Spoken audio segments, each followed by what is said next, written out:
and light yourself a cigarette, so long as you don't set the house on fire," said Mrs. Radford. "Thank you," he replied. "Nay, you needn't thank me," she answered. "I should be glad to smell a bit of smoke in the house again. A house o' women is as dead as a house with no fire, to my thinking. I'm not a spider as likes a corner to myself. I like a man about, if he's only something to snap at." Clara began to work. Her jenny spun with a subdued buzz. The white lace hopped from between her fingers onto the card. It was filled. She snipped off the length and pinned the end down to the banded lace. Then she put a new card in her jenny. Paul watched her. She sat square and magnificent. Her throat and arms were bare. The blood still mantled below her ears. She bent her head in shame of her humility. Her face was set on her work. Her arms were creamy and full of life beside the white lace. Her large, well-kept hands worked with a balanced movement, as if nothing would hurry them. He, not knowing, watched her all the time. He saw the arch of her neck from the shoulder, as she bent her head. He saw the coil of dun hair. He watched her moving, gleaming arms. "I've heard a bit about you from Clara," continued the mother.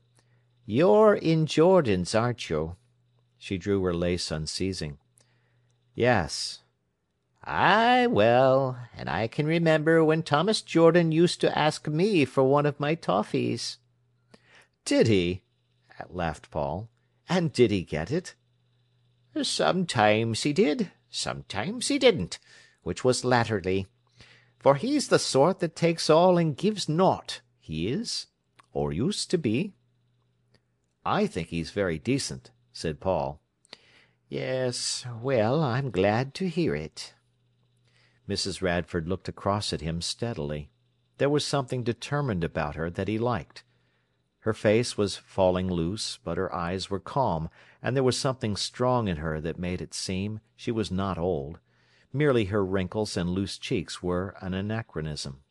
She had the strength and sang-froid of a woman in the prime of life. She continued drawing the lace with slow, dignified movements. The big web came up inevitably over her apron. The length of lace fell away at her side. Her arms were finely shapen, but glossy and yellow as old ivory. They had not the peculiar dull gleam that made Clara's so fascinating to him. "And you've been going with Miriam Livers?" the mother asked him. "Well," he answered. "Yes, she's a nice girl," she continued. "She's very nice, but she's a bit too much above this world to suit my fancy." "She is a bit like that," he agreed. "She'll never be satisfied till she's got wings and can fly over everybody's head, she won't," she said. Clara broke in, and he told her his message. She spoke humbly to him. He had surprised her in her drudgery. To have her humble made him feel as if he were lifting his head in expectation. "Do you like jennying?" he asked. "What can a woman do?" she replied bitterly. "Is it sweated?" "More or less. Isn't all women's work? That's another trick the men have played, since we force ourselves into the labour market." "Now then, you shut up about the men," said her mother.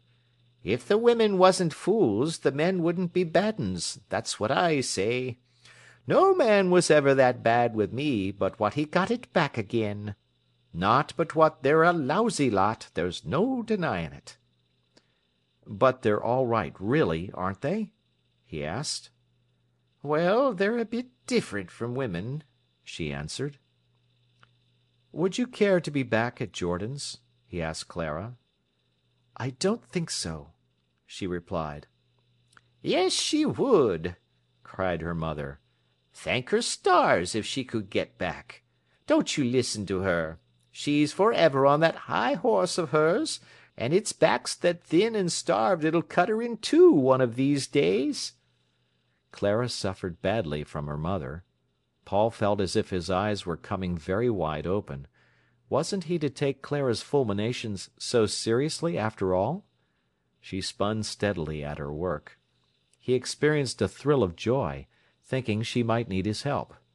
She seemed denied and deprived of so much, and her arm moved mechanically, that should never have been subdued to a mechanism, and her head was bowed to the lace, that should never have been bowed. She seemed to be stranded there among the refuse that life has thrown away, doing her jennying. It was a bitter thing to her to be put aside by life, as if it had no use for her.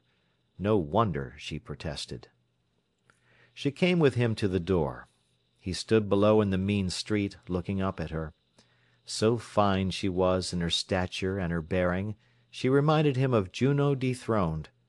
As she stood in the doorway, she winced from the street, from her surroundings. "And you will go with Mrs. Hodgkisson to Hucknall?" He was talking quite meaninglessly, only watching her. Her grey eyes at last met his. They looked dumb with humiliation, pleading with a kind of captive misery. He was shaken and at a loss. He had thought her high and mighty. When he left her, he wanted to run. He went to the station in a sort of dream, and was at home without realizing he had moved out of her street. He had an idea that Susan, the overseer of the Spiral girls, was about to be married. He asked her the next day. "I say, Susan, I heard a whisper of your getting married. What about it?" Susan flushed red. "Who's been talking to you?" she replied. "Nobody. I merely heard a whisper that you were thinking." "Well, I am, though you needn't tell anybody. What's more, I wish I wasn't." "Nay, Susan, you won't make me believe that." "Shan't I? You can believe it, though. I'd rather stop here 1,000 times." Paul was perturbed. "Why, Susan?" The girl's colour was high, and her eyes flashed. "That's why." "And must you?" For answer, she looked at him. There was about him a candour and gentleness which made the women trust him. He understood. "Ah, I'm sorry," he said. Tears came to her eyes. "But you'll see it'll turn out all right.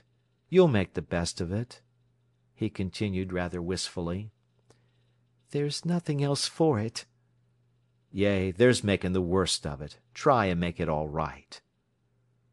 He soon made occasion to call again on Clara. "Would you," he said, "care to come back to Jordan's?" She put down her work, laid her beautiful arms on the table, and looked at him for some moments without answering. Gradually the flush mounted her cheek. "Why?" she asked. Paul felt rather awkward. "Well, because Susan is thinking of leaving," he said. Clara went on with her jennying. The white lace leaped in little jumps and bounds on to the card. He waited for her. Without raising her head, she said at last, in a peculiar low voice, "Have you said anything about it?" "Except to you, not a word." There was again a long silence. "I will apply when the advertisement is out," she said. "You will apply before that. I will let you know exactly when." She went on spinning her little machine, and did not contradict him.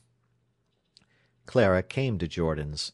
Some of the older hands, Fanny among them, remembered her earlier rule, and cordially disliked the memory. Clara had always been iky, reserved and superior.